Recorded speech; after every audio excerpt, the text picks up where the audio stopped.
asalaamaaleykum wa rahmatullahi taala wa barakaatu mbokki téléspectateurs yi nga xam ne yéenay ànd ak ñun ñu ngi leen di nuyu di leen ziar di rafetlu ànd ngeen di ànd ak ñun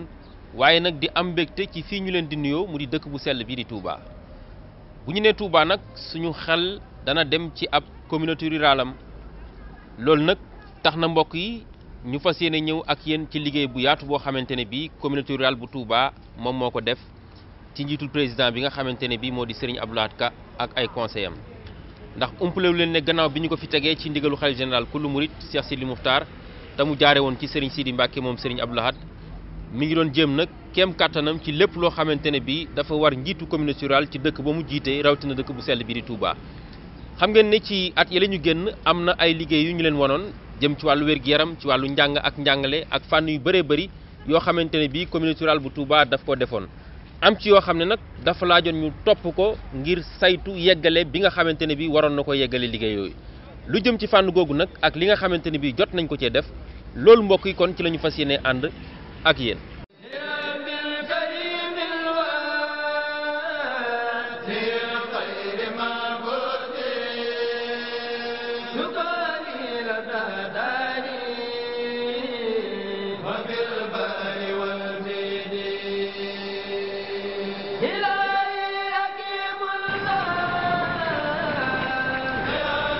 képp ku bëgg a suqali ab dëkk rawatina fii ci réewum Sénégal faaw nag nga fulal lu jëm ci wàllu assainissement communauté rurale bu Touba moom daal di ko jox gëdd bu mag a mag ci atum 2013 jàpp 2014 ñu def fii lu am solo yëkkati ay millions yu takku daal di ko ci jëmale lu jëm ci sëkk lenn ci mbedd yi nga xamante ne bii ñoo nekk ci dëkk bu sell bii di Touba ak li ko wër ñu daal ci farlu lool ñu ràññee ci nag ay gox yu wuute rawatina ca Daarul Minan Daarul Xuddoos ak Njenne loolu nag nekk loo xamante ne bii mbooleem kilifa yi fa yeewoo ak askan wa rafetlu nañu ko lool. am nañ fi ab diir ndax la fanweeri at bàyyi ñeen fukk am nañ ko fi lii nag daanaka gisaguñ ko fi te nun duñu xeeb teraanga ndax teraanga koy xeeb naroo koo fay léegi nag noo ngi sant bu baax di leen gërëm ci suuf si ngeen nu indil ci sunu mbedd yi ngir sëkkal nu ko ba ndox mi bañ a duggati ci kër yi lii ngeen fi def ñun xeebuñu ko ndax teraanga du tuuti te président communautaire yu bari nag jaar na fi waaye lii nu gis ci yéen de gisaguñ ko ci kenn. gis ngeen fee gis ngeen fii gis ngeen fële soo jàddee ci sa ndeyjoor it gis ngeen ko mbedd mi it gis ngeen ko boori kër Cheikh Fall Mbawar geet gis ngeen ko gis ngeen lee waaye nag noo ngi leen di sant leen gërëm ci kàddu gu sëñ Fallou Fall moom sëñ Abdou Sakkoor.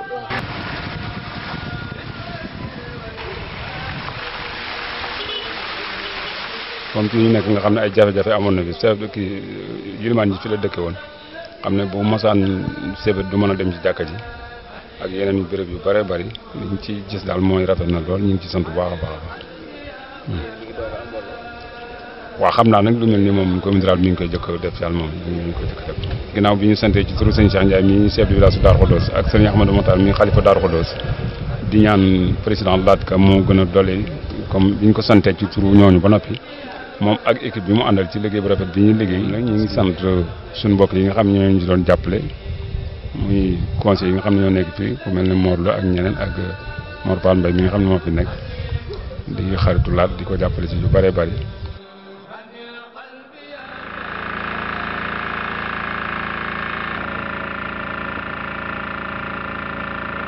sant nañ ko bu baax a baax benn président communauté rurale it mosu ko fee def moom moo ko fi njëkk a def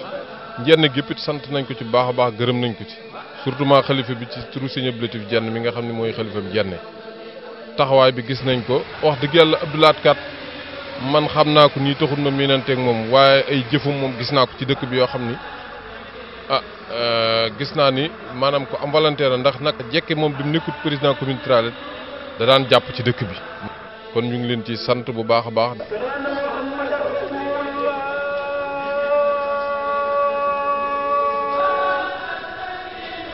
li communauté rurale njëkk engagé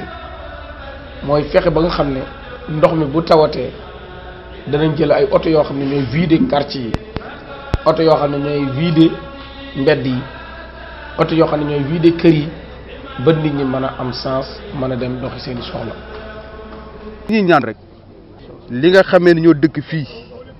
lii ñu leen defal da xam lu entrepreneur yi góorgóorlu lu liggéey bi baax yéen a ko war a dese parce que buñ ci dee def ay xeer wala jox ay béton loo xam ne bokku ci ñu liggéey ba pare ñi di ko yàq ndox mi du dem loolu si waxtaan wax dëgg daf cee bokk il faut que borom kër yi dëkk xam ni lu ñu mën di liggéey fii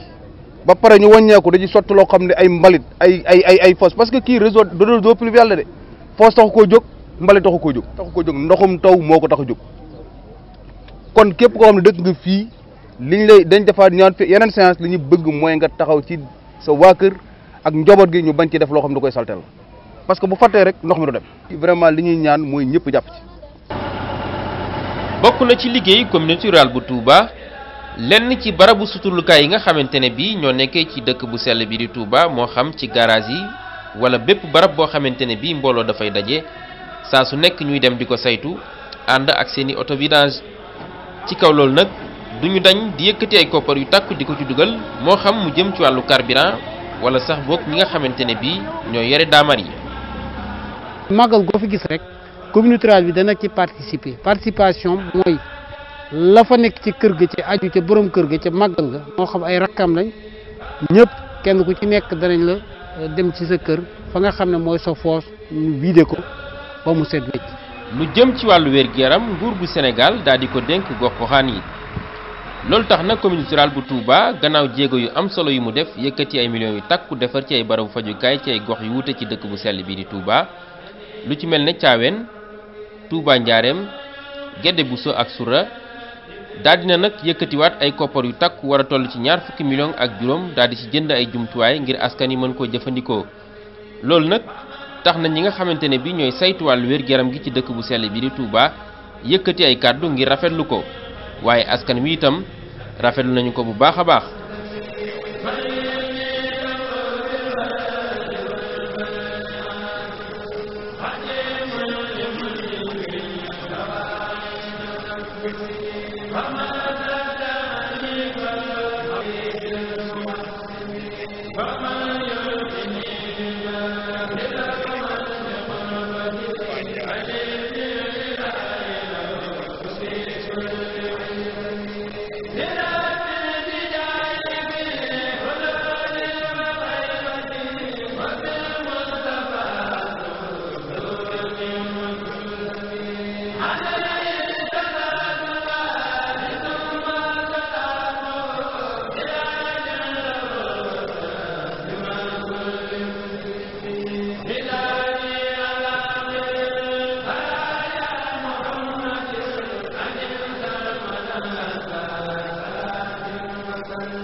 bisub sant yàlla la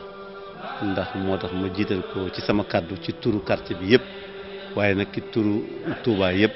ci turu yoonu Murit ak ci turu xalif général des Mourides. réew mi toll na foo xam ne li ñu soxlawoo ci paj xëy na kattan gi matewu ko waaye lii wane na ne effort mi ngi am te it suñ ko bàyyiwul danañ mas a àgg ci li nga xam ne OMS moom la wax ni limu nit boo di gis bu nekk am na lim bu mu tollool ci docteur wala ci médecin wala ci infirmier wala ci sage-femme. ñu ngi sant tey communauté rurale bi nga xam ne tamit moom ci turu xalif général des Mourides di ndax communauté rurale loxol xalif bi rek la moom taxawu na ba nga xam ne fu travaux yi toll mi ngi koy booster di ko pousser di ko jeñ ba tey jii ñu yëkkati matériel boo xam ne nekk na ab lot boo xam ne lépp consigné nañ ko ci ay documents ñu livré ko ba mu agsi à bon port comme on dit la ba ñu réceptionné ko dugal ko ci mu mel ni tey population yëpp seen xol sedd na seen xel dal na seen yaakaar itam dolleeku na ñuy ñaan rek li nga xam ne moom la sëñ Touba ñaan ci Touba te nga xam ne lii da cee dugg leneen li ci des yëpp te gisaguñ ko it ñu xam ne danañu ko gis sunu xel dal na ci. ñu ngi sant ñëpp ñi fi ñëw. Serigne Abdou Lahad Ka ak ay conseillers am yamuñu rek ci fànn googu ci wàllu wér-gu-yaram ndax dox nañu ay jéego ba dugal lu toll ci ñeent fukki docteur yoo xamante ne bi ña nga bàyyikoo ci réewum Amérique ci biir dëkk bu sell bi di Touba ngir ñu gën a jàppale askan wi ci wàllu wér-gu-yaram waaye lëkkaloo itam ak ñi yëngatu ci wàllu wér-gu-yaram te ñu fekk leen ci dëkk bu sell bi di Touba. ci kaw loolu sax def nañ ay jéego yu wuute ci gox-goxaan yi nekkee ci biir dëkk bu sell bi di Touba tàmbale ko ca Touba Darou Khoudoss waaye jeexale ko itam ca Ndindi. has seen 3,208 patients. mu ne gis nañu ñetti junni ñaar téeméer ak juróom-ñett nit ñu feebar. Of those patients, te ci nit ñooñu ñu gis. we hospitalized as a team within our clinic ñoom denc nañ ci fii ñu hospitalisé ci ñooñu. more than 200 cases of acute malaria. denc nañ ci lu ci ëpp ñaar téeméeri nit ñoo xam ne dañ leen hospitalisé ci site ñoom bi ñu nekk. with no patient having died. te sant yàlla bi nga xam ne ci ñooñu ñëpp kenn faatuwu ci. lu jëm ci wàllu njàng ak njàngale nekk lu soxal lool commune rurale bu Touba Serigne Abdou Lahad Ka ak i gaayam yëkkati nañu ay koppar yu takku daal di ci jënd lu jëm ci ay fournitures scolaires maanaam lu jëm ci wàllu cahier bic ak lépp loo xamante ne bii wàllu njàng meek njàngale mi daf koy soxlawoo ba ci sax lu jëm ci laabal barab yi nga xamante ne bii moom moo di daara yi. loolu nag atum ren lu toll ci 20 millions ci koppar yi CFA dugal nañu ko ci. waaye tamit ci kaw loolu am na xew-xew bu yaatu boo xamante ne bii amal nañ ko ci teewaayu ki nga xamante ne bii moo fi nekkal nguur gu Sénégal mu di sous-préfet bu Ndaam waaye tamit mboolem waajuru ndongo yi ak kilifa yi nga xam ne ñoo ŋànk wàllu njàng meek njàngale mi kaddu gi nag nekk benn dong muy rafetlu mbir yi. président communauté rurale Serigne Abdou Lahad Ka mi ngi jaare ko ci sous-préfet di gërëm ñi nga xam ne ñoom la séqal njàngale mi ci Touba. ndax xam na ni njàngale mi fii ci Touba ak li wër Touba lu jafe-jafe la lu ñuy jànkonte ak i coono la xañ na sax bu ne dañuy indi ay fourniture scolaire di ko jëmee ci école yi parents d'élèves yi ñu bëgg a dimbali waaye école yi ngeen yor fi ne boo ko tuddee ñu bari la naa ndax Touba am na école ndax ñëpp dañoo jàpp ni communauté rurale Touba dëkku Touba bi rek la te communauté rurale Touba dafa boot ay dëkk yoo nga xamante ni bi tey jii boo ci dem la fa nekk ci élève amul benn dëkk bu mu tollool ci Sénégal bu ko am ci élève. am nañu mbégte tey ndax école bi wax ngeen ko ñun ak yéen ñoo ko seq kon su fekkente ne li ñu seq moo waral tey lii ngeen toppatoo ko mu jaar fa mu war a jaar ba agsi fii ngeen woo ñu ñëw nañu kat bagage yaa ngi nii fexe leen ba waajur yi seeni itte xaw a comme bari na yaatu na ñu am ak jàppandal ci duñ jënd ay yenn fourniture yi kon loolu defe naa ne dimbali ngeen ñu comme ni ko sëñ Birane waxee ndax jàngalekat bu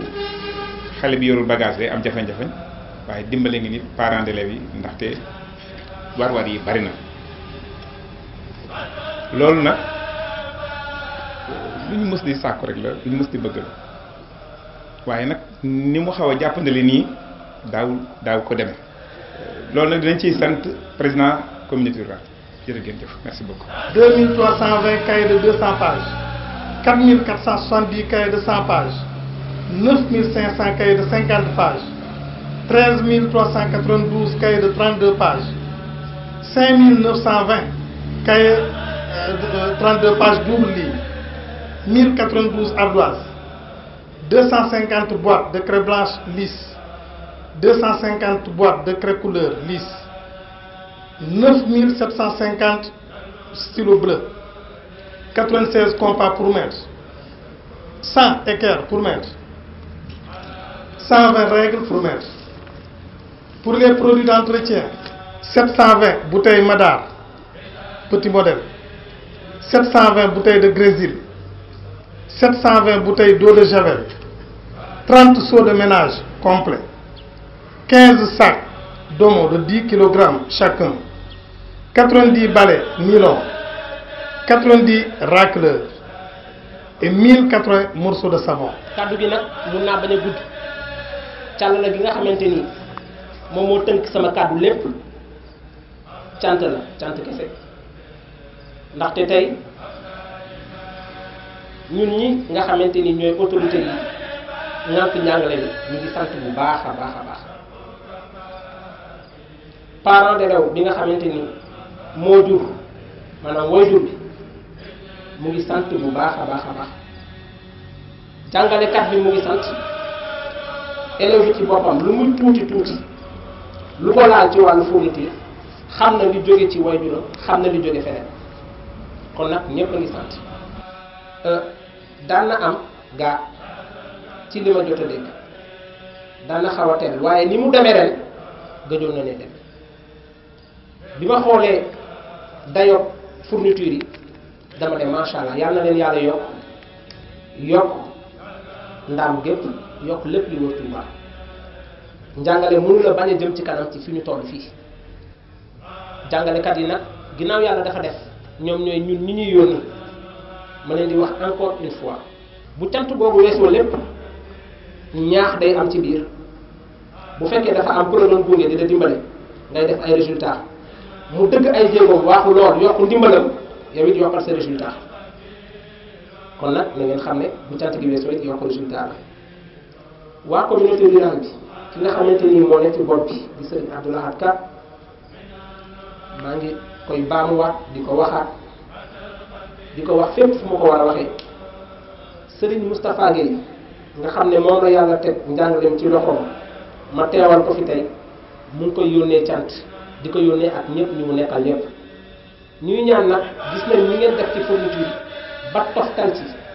produit yi nga xamante ni cet rek a ko yëkkati loolu am solo trop parce que ku ne njàngale ne fourniture ne cet fa nga nekk ñoo ngi leen di sant ñoo ngi leen di gërëm wasalaam. ne communauté rurale Touba moo fi njëkk a def lenn muy wàllu njàngale def ñetti fan yoo xam ne séminaire la boo xam ne daf ko dajale jàngalekati alxuraan yi jàngalekati arab yi jàngalekati xam-xam yi ki nga xam ne moo yor wàllu éducation ci communauté rurale bi commission muy sëñ Moustapha Diatara kenn ku ne xam ko moo ko dirigé woon pendant ñetti fan communauté rurale bi yor leen en charge ñu fay yendu di xalaat ba xalaat yooyu yëpp génn ñu nas ko ci kayit xalaat yooyu fas yéene nañ koo développé pour que communauté rurale bi am base bu mu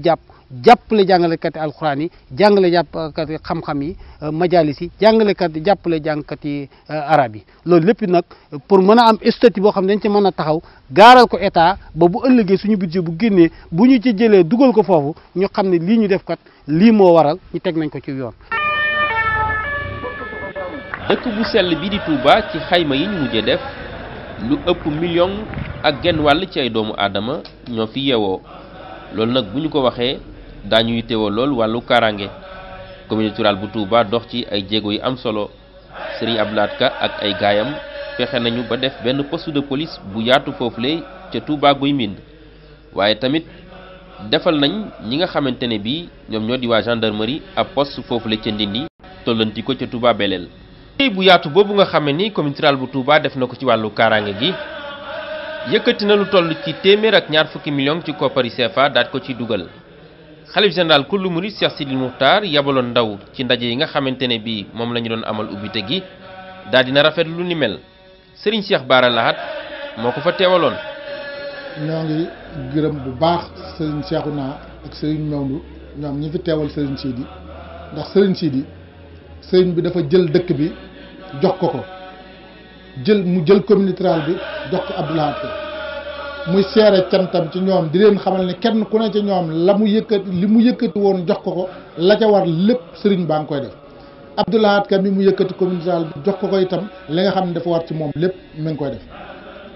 ndax wax naa la léegi nii lépp loo xam ne daf ko war ci police yi ci gendarmerie yi ci lu mu mën a doon la mu ca tollool tam te nga xam ne du rôle administration donte rôle administration la tam mën leen faa wóotu itam ma nga leen fay wóotu kon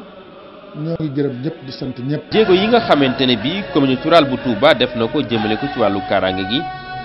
bu ci ñëpp royoon Sénégal dana nekk dëkk bi nga xamante ne bii wàllu kaaraange daf ciy doy sëkk loolu nag moo tax général Fall yëkkati yi kàddu. dama bëggoon d'abord féliciter les conseillers ruraux d'une manière générale parce que boo gisee barki démb inauguration bi ñu def ci Noto conseil rural bi moo taxaw ba mu am fii aussi conseil rural bu Touba du tey rek biñ commencé di liggéey dafa yàgg parce que lii ñuy def tey biñ ko fannee def dafa yàgg te lépp lu ñu def ci moom lañ ko ànd ak di ko def fu ñu soxla local boo xam ne dañ bëgg ñu jox ñu ko pour ñu def ay gendarme ci moom la ñuy jaar lépp loo xam ne sotti na tey ak fu mu mën a jaar d'abord ci moom la jaar ba agsi ci ñun kon nag action c'est une action décisive boo xam ne moo ñuy permettre gendarmerie tey lépp lu mu réaliser ko donc dama koy sant ci taxawaayam et jege ko ñaan mu continuer di jàppale gendarmerie parce que moom jàppale gendarmerie mooy jàppale boppam mooy jàppale population yi mais ñaan nag population yi que nañ dimbale gendarmerie bu ko population yi dimbalewul liggéeyam du dox parce que population yi ñooy bëtam ñooy ay noppam il faut que nag population yi di am mat goo xam ne ku du deful lu dul loolu ñu war la wan ñi nga xam ne ñoo war a taxaw ci taxawaay boobu bu nga ko defee nag di nëbbal ay nit seen bopp rek la ñuy lor parce que boo sàccee nit nga xam ne kii sàcc la xam nga fi mu sàcc xam nga fi mu yóbbu xam nga bi mu sàccee fi mu ko yóbbu taxuloo ko yaa ngi moom yéen a yem kon nag da leen di ñaan ñu dolli seen effort dimbale gendarmerie. bu ñu nee dëkk bu sell bi di Touba xel yi nag dina dem ci wàllu dem beeg dikk bi sareet yi nag am ci taxawaay bu am solo commune rurale bu Touba bàyyiwu leen gannaaw benn yoon ndax ci nawet bi ñu génn yëkkati na ay koppar yu takku ngir sëkkal leen garage yi nga xamante ne bii ñoo nekkoon ci biir dëkk bu sell bi di Touba tañ ci doon am ay jafe-jafe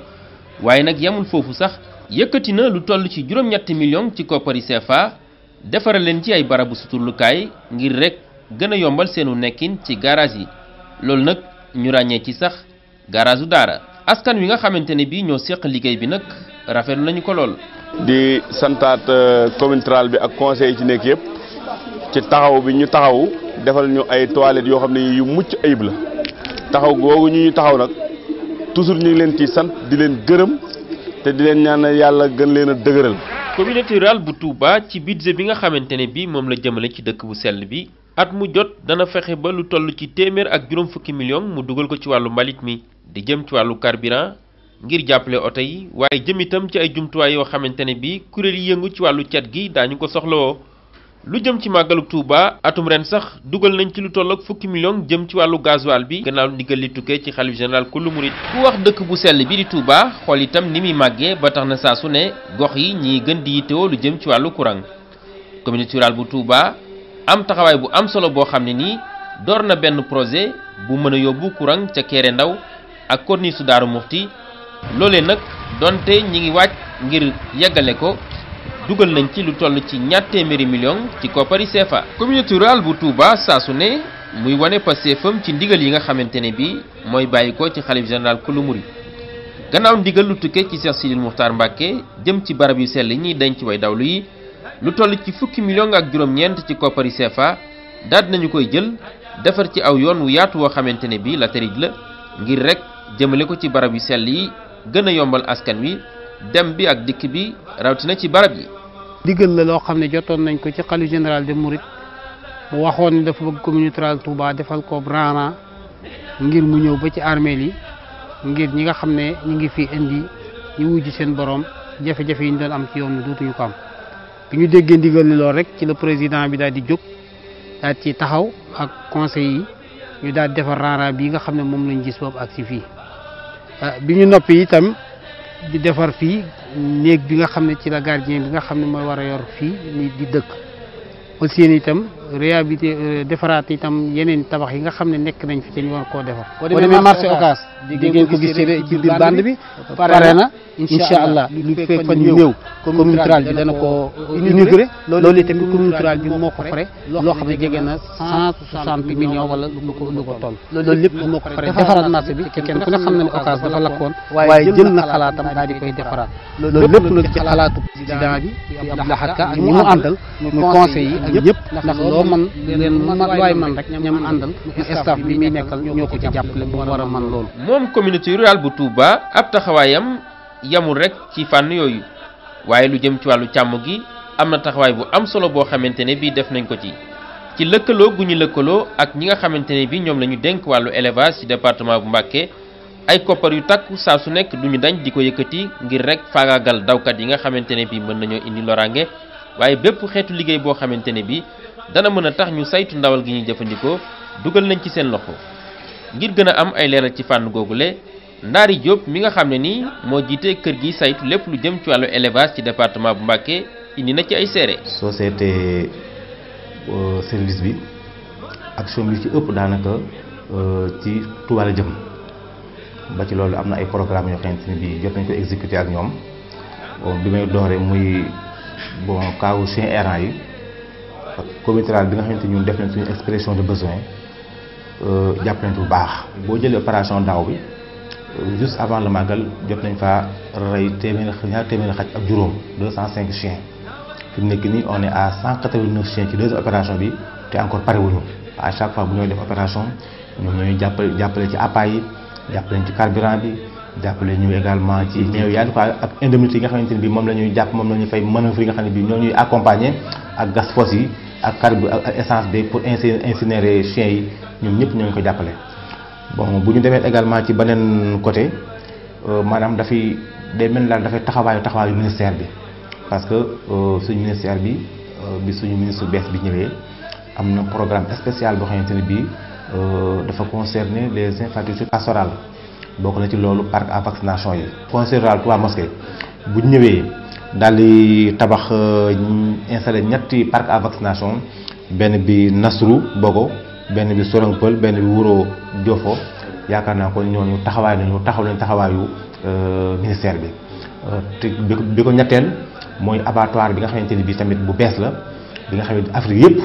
ñaar moo fi am bi nekk Casablanca au Maroc ak bi nga xam ne moo nekk Touba nii bon c'est vrai que parewoon na bu yàgg mais avec volonté ministre de l'élevage et des productions animales ak taxawaay bi ñu taxaw ak tamit conseil rural bi ak sëñ bi nga xam ne ndigal bi mu si joxee moo tax vraiment loolu moo tax actuellement abattoir bi démarré na. conseil rural tamit wax dëgg yàlla taxaw na taxawaay bu am solo parce que ñu ngi jàppale ci organisation démarrage bi ensuite même xale yi nga xamante ni bii ñoom lañ defal formation comme abatteur dajale boucher yëpp nga xamante ni ñoo ne ci marché yooyu ñu toog waxtaan génne liste boo xamante ni bii de 40 personnes wax ne pour le moment ñu ngi leen di former donc foofu tamit soo ko seetee emploi la boo xamante ni bii ñoom tamit ñu koy créé donc ñu tam foofu tam wax dëgg yàlla duñ def lu remercier la daal donc loolu moom wax dëgg yàlla jàpp nañu ko daal en tout cas daal ñu ngi la collaboration entre le conseil rural ak le service département de l'élevage de Mbacké vraiment c'est une collaboration très saine collaboration boo xamante ni bii naxantewuñu lu ci waay wax moromam dana ko def te wax dëgg yàlla daal ça marche bien daal. sant yàlla bu baax di julli ci yonent bi sallallahu taala alayhi wa sallam di sant Xaadimu Rasul di sant Cheikh Sidi Mokhtar di sant Serigne Sidi Abdoul Ahad Mbacké moom mi nga xam ne moo ma dénk teg ci boppu liggéey bi di boppu communauté rurale bi ma ànd ko ak conseil yi di liggéey bi comme li ngeen ma ci wax rek man liggéey jiite ko laa man waaye maag conseil ñi ma ko àndat yëpp ñoo bokk réussite bi li nga ma laaj noonu ci dañ doon càmbar communauté rurale bi donc biñ ko càmbaree gis nañ ne seet ngeen ci wecc loolu mooy li ñu war nit lépp loo xam ne dañ ko dénk dama jàngoon ca suñu jàmbaari l'islam ji nga xam ne Serigne Abdoul Ahad nga xam ne mooy suñu lépp mooy suñu yaakaar yi tey ëllëg mooy suñu référence mu ne nit dafay xam ne yett li nga moomal sa bopp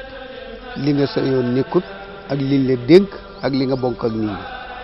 ñi lenn lu ci nekk mu déterminé woon waxoon nan nga ci war a doxe ndigal loolu mu ñu joxoon ak doxin woowu mu santaane woon ci loolu rek la ñuy dox bu ñu joxoon adduna ak li ci biiram